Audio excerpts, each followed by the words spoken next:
Hello, and welcome to Portland Community College Rock Creek Music and our Experience Music concert series. My name is Jason Palmer. I'm the Department Chair of Music here at PCC Rock Creek. And we're really excited to have with us today, live straight from Brazil, streaming from their place, the exciting duo of the brothers Lora. We just had a chance to test the audio and video out this last hour or so, and I think you're in for a real treat today. Um, the Experience Music Series is supported by some generous funding from the Reeser Family Foundation, the Oregon Cultural Trust, and the Cultural Coalition of Washington County, as well as some generous support from our PCC administration at Rock Creek. We're really lucky to have some great folks around us who help us make this happen. So thanks to all those folks. Please check our website. If you just search in Google for experiencemusicseries.com, you'll find our concert series website where you'll see information about our concerts coming up in winter and spring, as well as there's a place there where you can sign up for our newsletter if you want regular email updates about this. Also, if you like what you hear today and you feel like donating to assist in our cause, there should be a donate button down below the YouTube link that you're currently watching. So feel free to help us out. PCC Music, of course, does a whole plethora of online classes and virtual classes, as well as eventually, hopefully, face-to-face classes again. So if you have any questions about our program, feel free to visit the PCC Music program page at the PCC website. Or if you want to just contact one of us, again, my name is Jason Palmer, and we'd be happy to answer any questions about our program or classes. So our two performers today were last seen here at PCC on our stage in the Forum Theater in 2015, playing with their Grammy-nominated group, Trio Brasileiro, with special guest Anat Cohen. It was a remarkable concert, and we've been hoping to bring these folks back in some way or other ever since then. So this is a duo of brothers. So versatile guitarist Douglas Lora is also a member of the renowned classical guitar duo, the Brazil Guitar Duo, excuse me. Just a virtuoso guitarist. I think you'll love watching Douglas play. And then percussionist Alexandre is known worldwide for his mastery of Brazilian percussion, as well as the hand pan, which is a really amazing instrument, which you get to see him play today. So we're really lucky to have these folks here. At the end of the concert today, we will have a short question and answer. If you want to ask the artists anything about their instruments or the music they're playing, their background. So when the question and answer comes up in about an hour or so from now, I'll be watching the chat on YouTube, and I will be able to act as MC and get your questions to the artists. So should be a good chance to learn something from some just amazing musicians. So without further ado, here is the brothers Lora.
Yes, hello everyone. Good evening, everybody. It's actually good afternoon there in Portland. That's true. It's evening here in Brazil. But anyway, good evening, good afternoon, good morning, wherever you are. Thank you so much for being here with us in our house here in Atibaia, in the state of São Paulo. 1 hour away from São Paulo, but quite different from São Paulo. So it's still quite different, right? It's growing, but it's like a very small town by the mountains, a lot of nature, and we are very fortunate to be able to share with you our music directly from here to this place, to this other place that we just love, that is Portland. That's true. And as Jason mentioned, we've been to Portland a few times, to the Portland Community College a few times with our dear friend Pam, great guitarist Pam. But we played in Portland for so many times with Dudu, with our Trio Brasileiro, and we just love this town. We have many friends in there, and we just happy to be closer to you guys and to all of you around the world.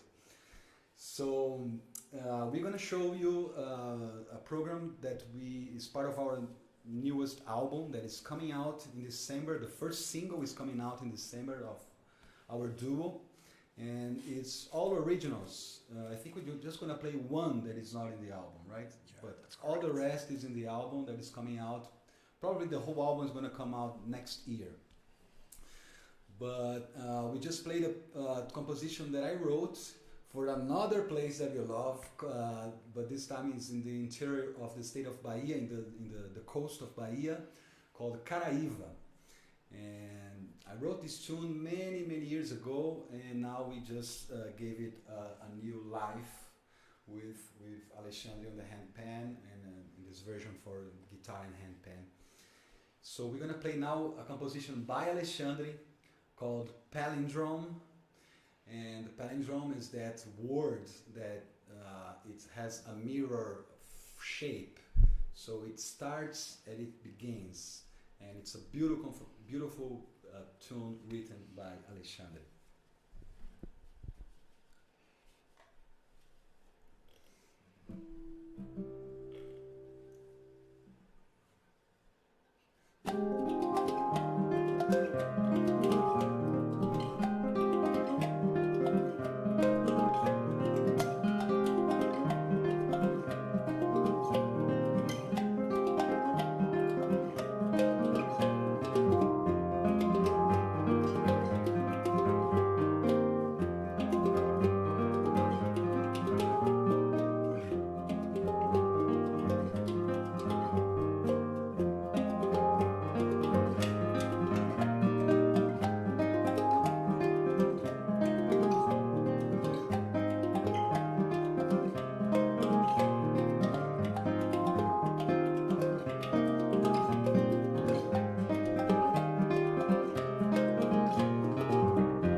you guys. It's getting pretty hot over here. It's really hot in here. We are coming to maybe one of the hottest summers that we are going to ever face here in Brazil, with all this unbalanced environment that we are having. We're facing the consequences now, as we all know. So we're expecting a really, really hot summer down here, and it just started.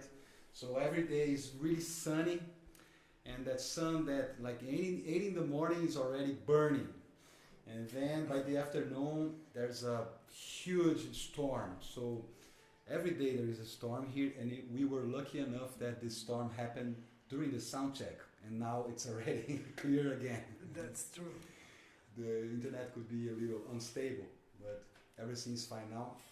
So we just played this piece by Alexandre called Palindrome, and now we're gonna play two pieces that I wrote, two compositions.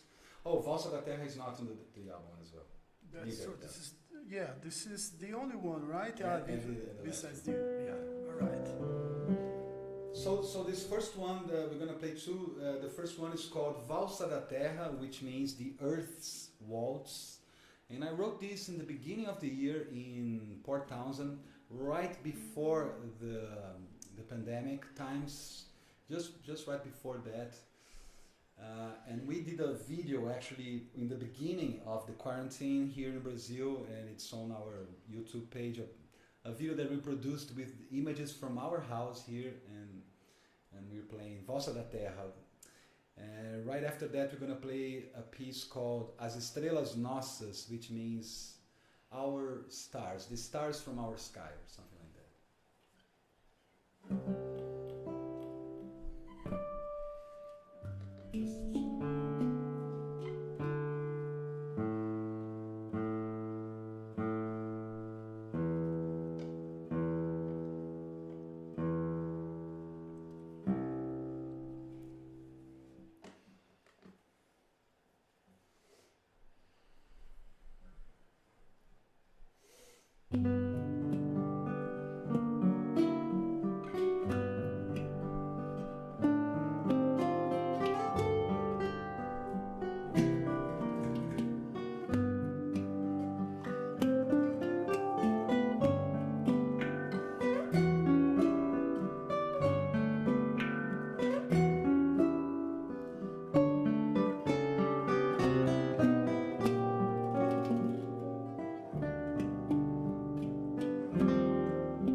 Guys, thank you.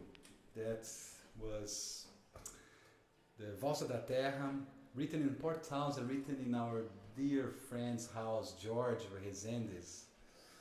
I was staying there for a few days, and then I played that with another great friend of ours, Gwen France, at her house in a dinner that she did. I said I wrote that really quickly, and here we are. So it was Valsa da Terra, and then As Estrelas Nossas, Our Stars.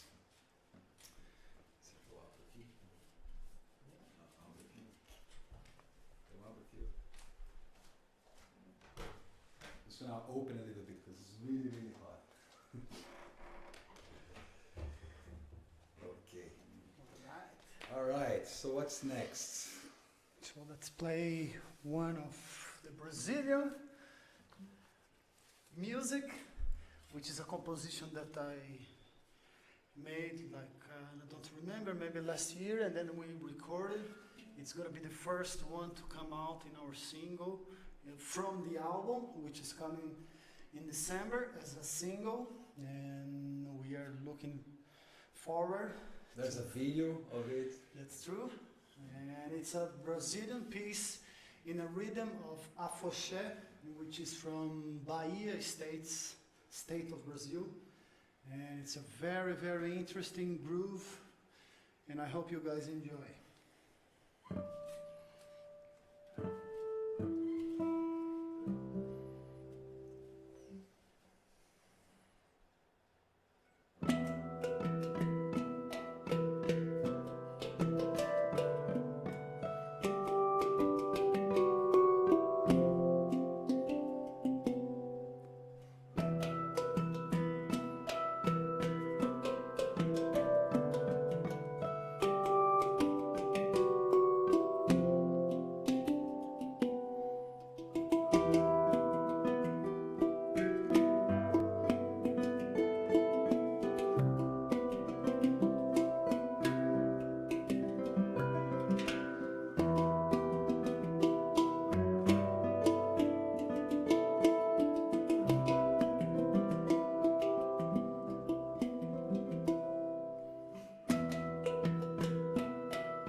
that was this beautiful, beautiful composition called Afoxé. And this will come out very soon in a video. Maybe I think it's scheduled for the 11th of December. We recorded this album at this wonderful recording studio and producer called Audio Porto in Porto Alegre in the south of Brazil.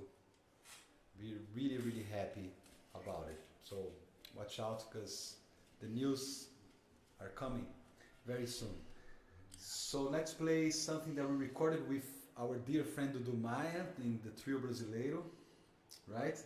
Another album that is about to come out, probably in the first months of 2021. And this is it's called Horseshoe Drive. Actually, we had the privilege of having this piece also the participation of a great master and idol that we have the privilege to work with in Centrum in Port Townsend. Amazing pianist composer Jovino Santos Neto also recorded, gave us the blessing of his piano in this first recording of this Horseshoe Drive. That's the name of the piece. And we're gonna play here our version for guitar and handpan.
Okay, that was Horse to Drive. A ride on a wild horse. It's great. It's great. I hope you guys are enjoying. We miss the stage so much. We miss to play for an audience. We miss to play with our friends on Trio Brasileiro, our dear, amazing Anat Cohen, Jovino, all of our friends that we play so much. Yeah, I keep looking here at the computer, but I should look there. And our friends from Caraivana, from our band, from the classical Brasil Guitar Duo, and all the other brothers that we have, the musical brothers that we have around the world. So a big hug to all of you. To all of you that are watching us here, thank you very much. Thank you, guys. Yes. We still have a couple of tunes though. Let's play something a little lighter now. Yes, please. So let's play another piece of mine, which it was a beautiful combination with the guitar. After I showed this piece to Douglas, he came and we played together, and I just realized that this piece it's especially for playing with you. And the name, before I say the name, I just want to say that this piece it was inspired by our mom. And today I had a dream with her, and I don't know what to say about this, but I just woke up very, very emotional because I felt so much her presence. And the name of this piece, it calls With Her Always by My Side. That's perfect.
Beautiful. Heartbreaking. Thank you, everyone. Thank you, everyone. Again, we are so happy to be able to share with you our music and to be able to get closer to our friends in Portland, from the Portland Community College. Thank you very much to our dear friend Pam. We know Pam for a long time. She already came to Brazil and she plays choro really well, and she teaches and plays classical and does all kinds of things. We are very fortunate to have you as a friend, Pam, and thank you for the invitation. Thank you, Jason. Thank you, Anthony. Thanks everyone that is involved in this beautiful series, the Experience Music series. And of course, thank you all, our great friends that are watching us at YouTube. We're gonna play our last tune before we go into a question and answer section where we'll be very happy to talk to you guys. Yeah. Right? Right. So a big hug to all of you guys, and it's been a great experience. I hope you guys have had as much fun as we did here. Yeah, thank you very much again, and I hope you guys enjoyed this last piece, which is the only piece that it's not ours, which is a traditional folk Brazilian song. And we did this version recently for handpans and guitar. And so we're gonna finish the set with this one today. It's dedicated to one of the orishas, one of the entities, the goddess of the Candomblé, and it's the Mamãe Oxum. So this is have an unusual tuning, so I just have to.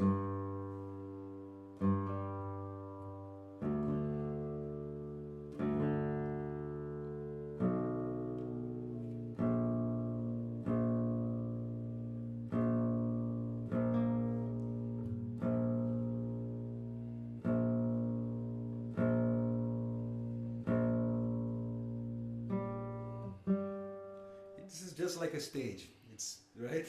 You feel the anxiety before, you know, that little excitement that is it's great, and then we have to tune again also.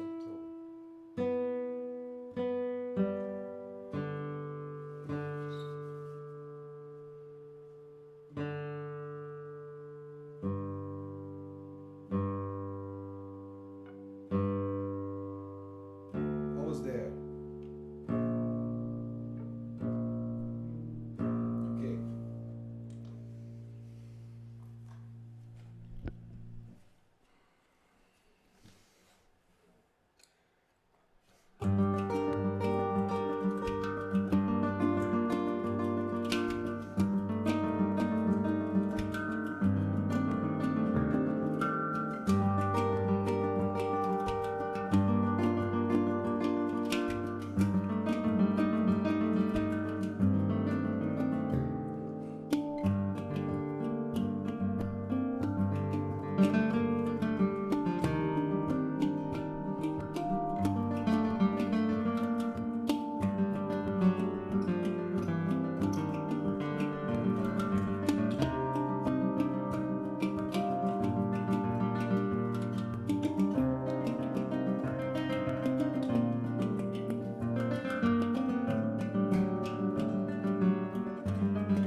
Thank you, guys. Thank you.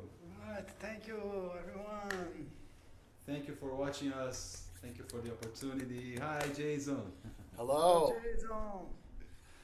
Hello. So at this point, we would hope to take some questions from the folks out there. If anybody has any questions for the artists, what a fantastic concert and what beautiful music. If anybody out there would like to put some questions in the chat function here on YouTube, I can read those back to the guys. They might be able to see it as well.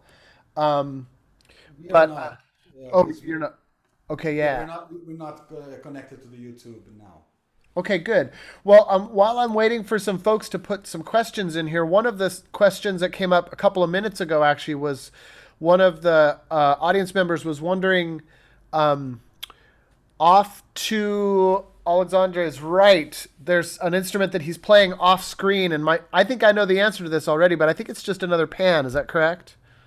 Yeah, it's another hand pan, but the point is it's just out of the screen because it's not that big room, so we could not fit everything. So that's the only reason. But it's actually one of those instruments that you guys saw me playing in the center or here in my left.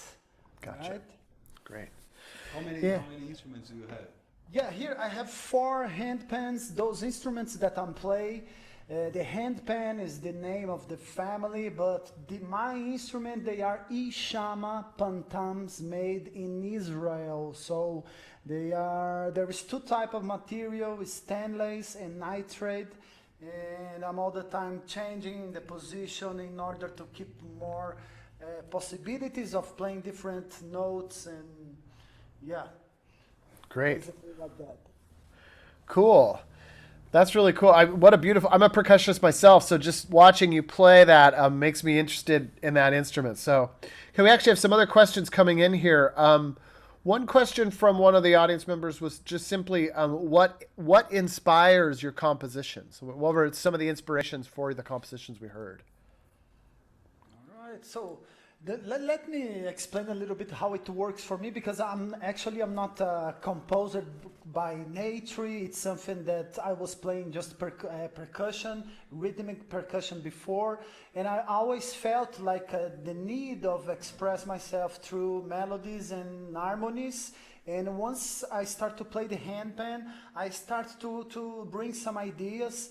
But actually, it's a process that it's not stable. It's not something that I know exactly how it works. Sometimes the piece just came, and in one day I made a composition. Sometimes I stay like 1-2 weeks working on a piece to get it ready. So it's very unstable for me, because it's something that I'm just learning how to connect myself to this. I don't know how to explain, but yeah, it's... No, I think that you have been always a composer by nature. Even when you played just percussive instruments, just the pandeiro or the drums, he was already a melodic composer on those instruments. But yeah, the process, there's no method, you know. Of course, there is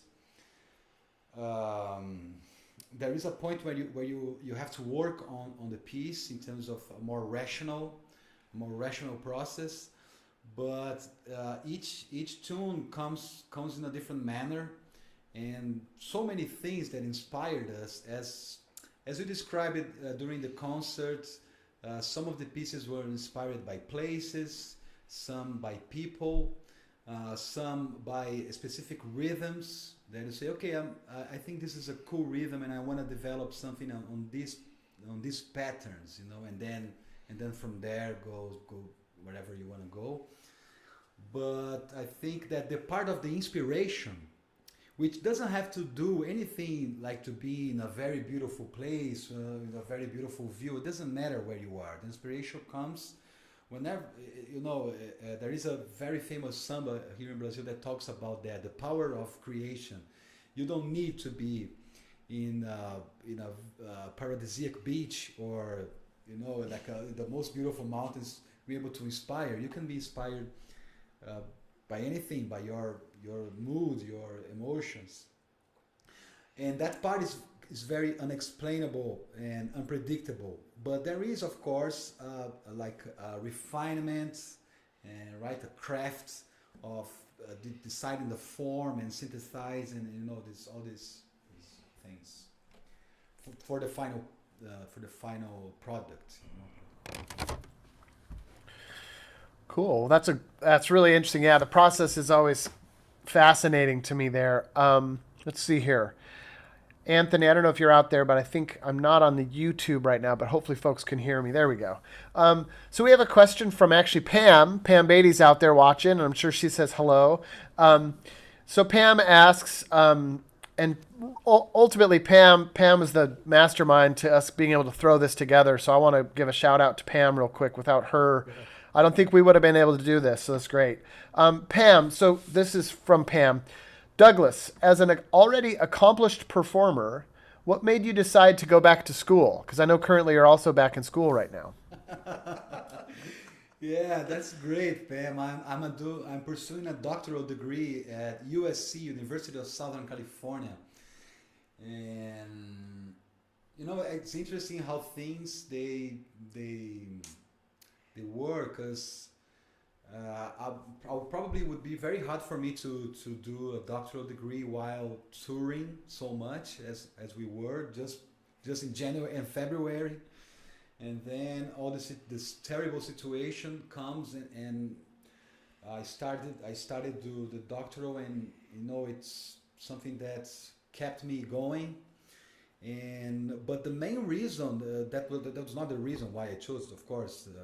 This was a process that was happening like 2 years before for me to be admitted and talking to the teachers. But first of all, I admire a lot all the teachers there: Scott Tennant, Bill Geyser, Brian Head, Neil Desby, with whom I'm taking orchestration classes, and many others in the faculty. I think it's a great school, and I always want to study more.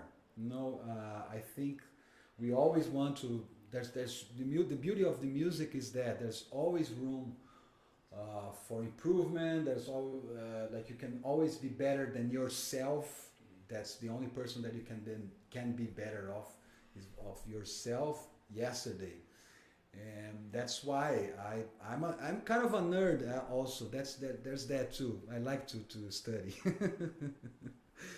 But thank you, Pam. It's going really great. You know, I'm already a different person since I started, and it's very enriching experience. Cool.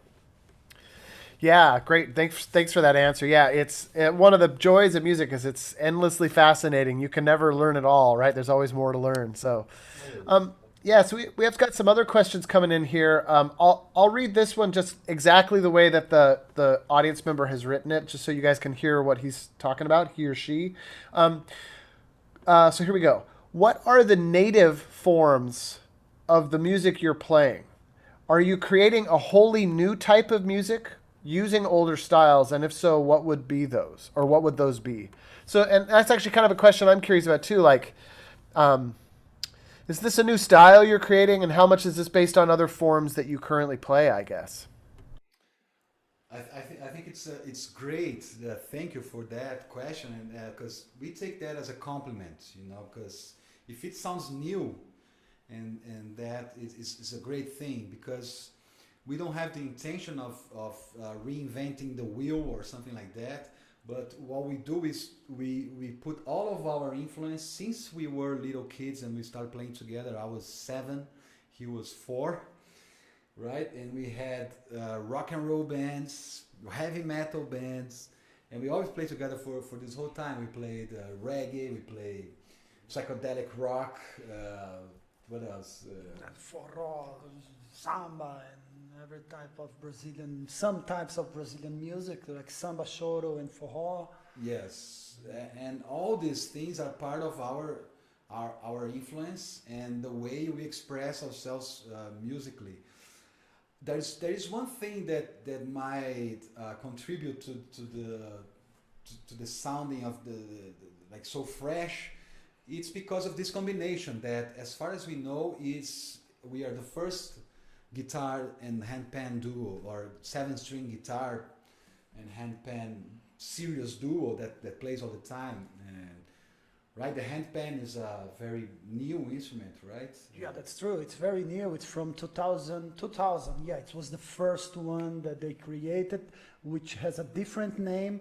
But right in 2001, the handpan family of instrument, it was kind of starting to become real. So it's a very, very fresh instrument. I guess that's exactly what you were talking about, the result of the both instrument, which is for sure something very new. And yeah, I guess this is the most stronger characteristic. But in terms of formal, like theory of I don't know, tonal systems, or no, there's nothing new. It's just our original compositions, the way it comes to us, and the music we make, you know. And again, thank you, because we always want to sound original, right? We don't want to sound like anyone else. Great. Yeah. Cool. That's a great answer. Thanks for that. Actually, this is a good segue, because we've got a bunch of handpan questions coming in. So that's a great, since we were just talking about the uniqueness of that instrument. One question was just, is the handpan a typical instrument of Brazil, or that was one question we had. Okay, so no, the handpan, it was created in Switzerland in 2000 by a couple that was producing steel drum, right? So after that, in 2001, another luthier just started to reproduce the same original one that they have invented, which called hang drum.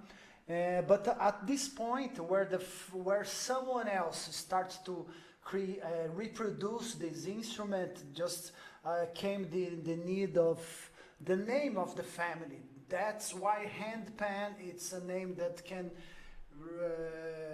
synthesize very well, can be very well. Can identify. Yeah, the instrument, but actually it's not at all from Brazil. I don't see as an instrument coming from Switzerland at all. I think it's just someone has like decodificado. Decoded. Yeah, it's something that was about to become real, and someone that was working with steel just made it. But now it's an instrument made in all over the world, including in Brazil. There is a lot of good makers already producing very good instruments in here. It was, in fact, these instruments, they come from space. They come from extraterrestrial life, because they look like a UFO, you know. And the truth is, this a universal instrument that just happened to arrive here on this planet. That's true. Perfect. That's awesome. You know, with that monolith that showed up in Utah, I think it's prescient that we've got a UFO instrument out there as well. There's a couple of more handpan questions here real quick. One was just somebody simply asking if you could when you do the Centrum Music Festival again, or the camp, if you could introduce the handpan there. Just somebody's asking if you could use that in your classes there. But then a more specific question here. Somebody's asking about the different sizes of handpans and wondering if it's about different registers, or if it's maybe about different scales or modes on each handpan. Just wondering what the different size handpans and what they represent tonally. All right. So first of all, for Central, I am already bringing my handpan to there. So I think this is, I have brought like twice, and I have performance live during the final concert. So the idea it's bringing every year, and probably next time I would be holding one as well. About the size, there is, like, if I'm not wrong, like three different sizes, but my instruments, they are all in the same size. I mean, in terms of diameter, right? But of course, each scale has a different shape, and depending of how many notes do you have, because my instruments are full of notes at the bottom as well, which make the shape a little bit different from one to another, and also the register, it changes. I have instruments from F3 till G2, which is very low. So this is the lower instrument that I have. It's a little bit bigger. Of course, as lower it becomes, there is less space for more notes. So it's a matter of construction. It depends of which register do you need, do you want, and how many notes do you expect. The diameters of each hole, like if it's a lot of low notes, they have to be bigger, right? Yeah, that's true. And as higher as become, more smaller, right? You have a piccolo, don't you? Oh, it's right. Yeah, the piccolo, but this one, you can see how many small notes do you have on the bottom. Okay. And did I miss something? Or I think that was it. Yeah. Yeah. So let's see here. There was another couple of questions coming up. First of all, one question was just how can folks in the United States get a hold of your recordings if they want to purchase your recordings? Is there a specific spot they should go to on the internet or? Well, as we mentioned before, we played in many different groups, and like for example the Trio Brasileiro that we play together, or the Caraivana, which is a Brazilian band of samba and choro.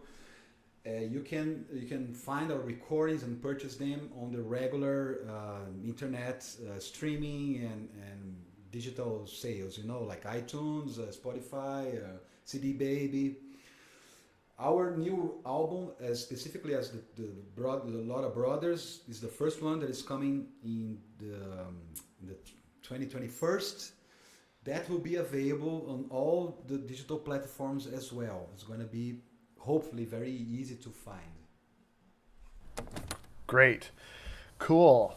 So the one thing Pam just mentioned in the chat, which I think is important to note, is just sort of a shout out to all the fans of Brazilian music and choro music that really, looking through the chat here, Pam and I are noticing that there's folks from all over the country here in the United States that have joined us today. So I think from Portland Community College and from Pam and from, of course, the Lora Brothers, just thanks to everybody for coming out. It's really neat to see folks from all around the country that are here watching the event. So, and hopefully it spreads a little joy in some strange times that we're all living through. So, are there any other questions from anybody else out there? I just want to open the floor one last time in case anybody is curious. We're getting a lot of thank you. That was amazing in the chat, just so you fellas know. Thank you. Anybody else? Well, I suppose then we'll go ahead and wrap this up. But I would just like to leave it to you folks if you have any last comments or things that you want to mention to the audience. Well, thank you all. As you said, man, a little bit of joy in these very weird times we're going through, and hopefully this won't last for too long. But stay home and keep strong and healthy. And things are looking maybe better, right? So at least in terms of the people that are taking care of the big countries, and maybe things will get better. I don't know, but we are doing our part here, and it's great to be with all of you. Thank you all for being so lovely to us. yeah. Thanks Great. to our family, our partners, our friends. Thank you, Jason, for the questions, for everything, for the interaction before. Thank you, Anthony, for your tech help. Thanks, Pen, for the invitation. Thank you all. Yeah. One last thing I want to say after that is just for folks who want to share this concert will be available on this YouTube clip for a week or so if folks want to share it out with families and friends. And also, if anybody does want to donate to the concert series, there is a donate button below in the YouTube link there. So if you would like to give to the concert series, we're trying to bring in artists as much as possible. So thanks so much. So thank you all so much. We really appreciate it. Be safe. and thank you very much. Thank you. Bye. Thank you.